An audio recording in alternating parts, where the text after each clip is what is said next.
Bienvenue au portugais. Dans la vidéo ça, côté que nous allons lire pour nous un petit texte qui est très simple, qui c'est Pulo do Gato, qui c'est une sorte de fable, ok, que en pile nous peut-être qu'on lit soit en français ou bien l'autre langue. Mais nous allons essayer de lire pour nous en portugais et à la fin que nous avons pour nous apprendre un pile vocabulaire sous texte ça, ok. Moi je vais lire pour nous de façon qui est très simple et bien après ça nous allons essayer à travers de mêmes mots qui étaient dans le texte pour essayer ou essayer de comprendre le texte ça, ok.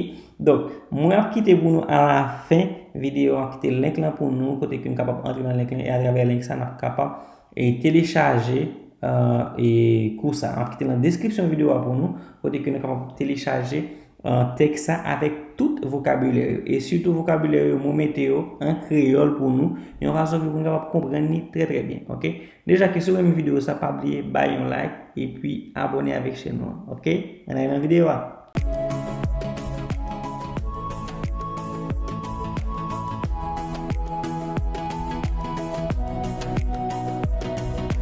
Pulo do gato. Faz muito tempo, quando os bichos ainda falavam que esta história aconteceu. O gato era famoso entre os animais pela sua habilidade e um certo dia, estando à beira de um rio para beber água, lá foi encontrá-lo a onça. Bom dia, mestre gato. Como vai você? Vou bem, obrigado, comadre onça. E você? Assim, disse ela. Ando tão triste ultimamente. Triste por quê? Comadre, será que eu posso lhe ajudar? Mestre gato, você é o único bicho que pode ajudar-me. Sinto-me assim porque ouço sempre falar da sua habilidade para apurar e eu não sou capaz de fazer o mesmo. Você não quer me ensinar, amigo gato? Ora, comadre, é só esse o seu problema? Não se aborreça. Vou lhe ensinar sim. Podemos começar já? Quer?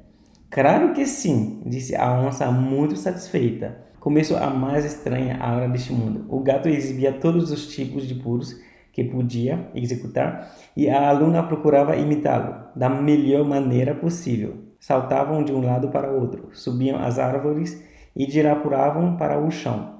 Davam saltos de altura, de extensão, e o gato mostrava que era de fato o mestre, mas a onça não deixava de ser uma boa aluna. Depois de algum tempo, já estava pulando quase tão bem quanto o professor. Aconteceu, porém, que com todo aquele exercício, a onça ficou com fome e resolveu satisfazê-la de maneira mais simples. Comeu o gato, saltou sobre ele, disposta a devorá-lo, mas o gato, com grande agilidade, pulou para trás, escapando assim de ser comido. A onça, muito desapontada, lhe disse: Ora, mestre gato, este pulo você não me ensinou. Comadre onça, respondeu o gato muito esperto. Você não sabe que nem tudo aquilo que o professor aprendeu, ele ensina aos seus alunos? E com essa última lição, lá se foi embora o gato, muito alegre e satisfeito, deixando a onça a ver navios. Petit texte côté que c'est un fable et comme nous connaissons que majorité fable c'est des textes fictifs, c'est pas un bagage qui est fait vraiment, c'est des histoires que par exemple Jean que nous avons en Haïti, par exemple fable de Jean de La Fontaine en pilote monde, donc ça c'est un fable lié, ok. Moi pas me nom auteur là, mais c'est un fable qui est vraiment connu au Brésil qui c'est Pulo do Gato et c'est comme si une histoire de un chat avec un bête les jaguar ou bien puma que nous capable dire. Parfois quand on dit on connaît pas trop le terme anglais, il dit contexte si d'après traduire mot on est capable de dire c'est chat marron comme si un bête qui pigo qui chat mais il semble avec tigre, ok. Mais il quand manger bête c'est un bête sauvage lié, ok. Donc les onça, ok. Parfois on même utiliser dans le contexte quand on dit amigo da onça, ça veut dire onça c'est pas un bon bête lié. Une expression qui dit amigo da onça c'est comme si faux amis, un ami qui pas un bon ami, ok. Donc on essaie ce texte là, ticas par ticas, on va essayer de dire phrase par phrase, mais même de pas regarder tout petit détail, mais nous voulons pour comprendre plus ou moins de qui ça texte ça parler et à la fin nous allons montrer on va les vocabulaire qui va utiliser pour capable continuer apprendre plus langue là. Pas oublier ce que on bagage pas fin comprendre toujours et on capable toujours écrire dans commentaire, OK. On essaie regarder. Pulo mostrar c'est ele sorti dans verbe pular que signifie comme si sauter, OK. Pulo do gato, OK. mais le cas pour eux, ça est comme si on était capable de dire saut, ok? Saut chato, lembra de saut é como se não capaz de sauter, ok? Olha ali, faz muito tempo, quando os bichos ainda falavam que esta história aconteceu. No lugar de lá, o verbo saiu o passe.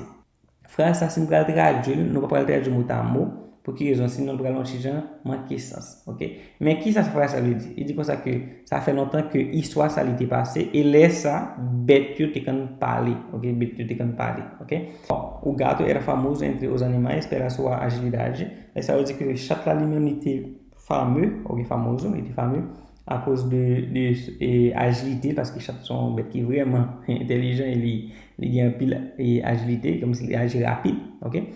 E um certo dia, estando à beira de um rio para beber água, ela foi encontrá-lo a onça.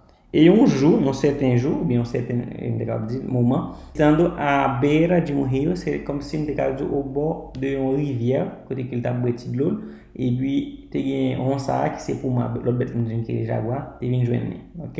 Ele diz comme ça, bon dia mestre gato, como vai você? Qu'est-ce qu'il parle là, c'est onça, l'autre bête là, ok?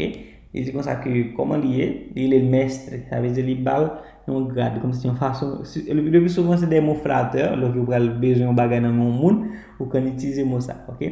Mestre, c'est maître. Et bonjour, maître chato, bien ele là, gato, comment vous est? Ele responde, vou bem, obrigado, comadre, onça, e você? Lá, tem comadre, sabe? Que se na cada utiliza como se na cada exame, mesmo já que não é isso, para falar capaz de comer, como se comer, bem na cada mundo que um só diz uma linha, quando a gente fala, ok? Ele diz, muito bem, merci, e comadre, onça, eu mesmo. Ele diz, assim, assim. Sabe que não quer dizer na tipo, é cussa, ok? O bem de cara diz, papo e mal, ele responde. Ele diz que ando tão triste ultimamente. É como se ele diz que normalement comme si dans dernier jour ça il sent triste un peu, il est vraiment triste. A questão é ele utilise un peu avec verbe andar. Ele diz ando triste, ando feliz, ando aborrecido. Ça se détermine quando utilise avec verbe andar, como se podia um bagage aqui a arriver soit à un moment donné, ok? Ele responde lá, ça c'est chata capaz. Triste por quê, comadre? Ele diz, por que só triste lá? Triste, sabe que foi triste lá? Ele diz, est-ce que me capaz de aider? Termo ça, será que? Você consegue entender o que é que me caiu? Se não acontece ça, será que eu posso ajudá-la? En pile fois, on utilise en pile en portugais. Será que? Eu capaz de traduzir literalmente o que é que, ok? O que é que me caiu? Ele diz, mestre gato, você é o único bicho que pode ajudar-me. Ok? A primeira frase ele diz assim, o ser bête que é capaz de aider-moi. Ok? Ele diz, sinto-me assim porque osso sempre fará da sua habilidade para apurar. Ele diz ça parce que ele tem de habilité que chaque liguinha pour capable de sauter. Ok? Ele mesmo, daqui onça, ele vai cá fazer ça. Às vezes ele vai habilité pour capable de sauter. Par exemplo, lá, ele diz que eu não sou capaz de fazer o mesmo. Às vezes, ele mesmo, avant de onça, ele vai cá fazer ça. Ele diz lá, você não quer me ensinar, amigo gato? Ele manda, est-ce que ele vai cá ensinar, est-ce que ele vai cá aprender sobre tudo? Ok? Lá na HD, ele põe e chata libera. Ele diz, ora, comadre, é só esse o seu problema? Tem horas, lá, aprender a fazer isso, bom, o bem muito para não dizer, bom, o ano ele parle aquilo vai isso quer dizer que bom, on cher, não pense que tel bagage, appeler fois comme ça quand utilise terme ça en portugais c'est hora, ok? Ele diz comme ça, est-ce que c'est ça qui seulement que c'est problème? Et ele diz comme ça que pas inquieto, pas fatigou, en bon créole, pas fatigou, não se aborreça, pas fatigou. Vou lhe ensinar, ensinou, oui, ensinou, ok? Podemos começar já, quer? Mas est-ce que dá para começar com o vler? Quer? Se vai querer? Ele diz, claro que sim, disse a onça muito satisfeita. Ele vraiment content, ele diz comme ça, oui, nous capable commencer, ok? Et bien continuer. Il dit comme ça, lá são como se história para raconter. Começou então a mais estranha hora do mundo. Ele diz, como se faz essa interessante, ele diz, começou então a mais estranha hora deste mundo. Ça veut dire, o que pi étrange no mundo, né? Como assim? O gato exibia todos os tipos de puros que podiam executar. Chapla lui-même lui montrer tout exhibir, ça son verbe à la fin après que ça vocabulaire ça veut dire, lui montrer tout type de saut que lui qu'on fait, il est capable d'exécuter E a aluna, a aluna procurava imitá-lo da melhor maneira possível. E a aluna, a aluna se onsa, ele se fait tout, ça capable imiter métrique se chapla, ok? Lá eu continuo de soltavam de um lado para o outro, subiam as árvores e de lá pulavam para o outro. Saltavam de um lado para o outro, subiam as árvores e de lá pulavam para o chão. Lá que eu digo, sabe, que ele te sauté de um côté a um outro côté, ele te monté un peu bois, comme se ele t'avait mis chat lá, na meia façon que ele é capable.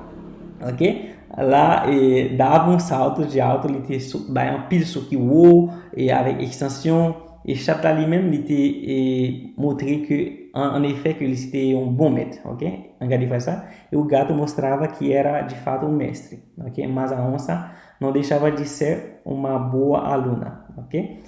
Depois de algum tempo, já estava porando quase tão bem quanto o professor. Então, Angadi faz ça sorti depuis là, ok? Depuis là, côté il dit que Chantal a montré en effet qu'il était un bon professeur, il est un bon maître, il est un bon professeur, mais on sait lui-même qui c'est que Jaguar bête là, me qu'il est pour mal bien Jaguar, il était montré c'est un bon élève, ok?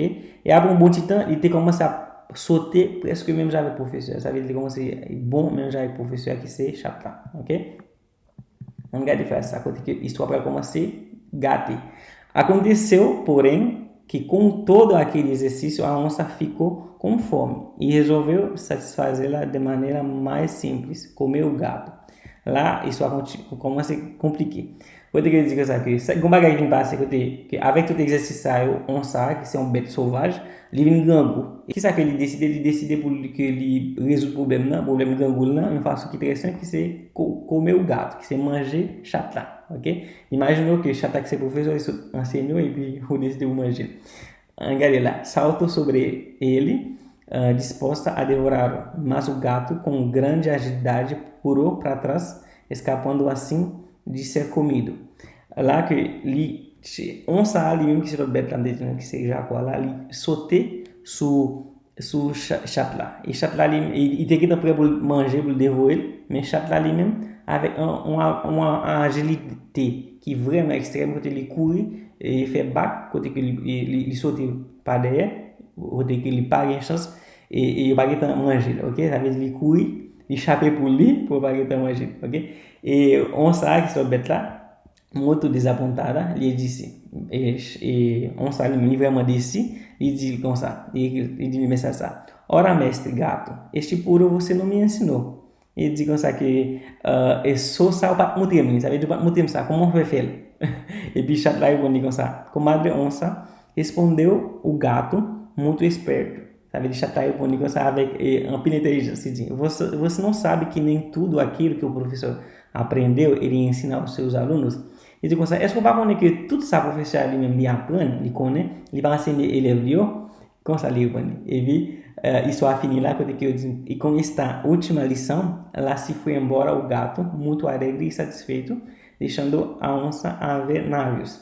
Ok? Là que Chata lui-même lui allé, il est content, il quitte onça, il est vraiment content et il est satisfait tout parce que c'est d'enseigner onça tout Clio, ça arrive que on savait inte capable manger. São isso aqui vraiment intéressant que enseigne nous tout dans la vie pour parfois pour toujours gagner un truc que ou pas financer ni muito, OK? Muito bem. Donc lá, on va prendre trop de temps en vidéo juste parce que vidéo va trop long, OK? Là que moi j'aime que te dit nous, moi qui te pour nous ensemble de vocabulaire que nous avons besoin dans texte. Donc vocabulaire ça va être disponible, mettez le link là pour nous dans la description de la vidéo, capable d'entrer pour nous joindre, OK? Si que nous avons des difficultés pour nous prononcer, nous capable laguer sur Google et aider nous par exemple là c'est aboyer si, OK, c'est ennuyé, mettez pour nous traduction en créole. Non, c'est aborrer ça, são expressão para inquieto. Acontecer, viver, agilité, altura, até saltos de altura, só que o ando tão triste, essa é uma expressão muito tellement triste.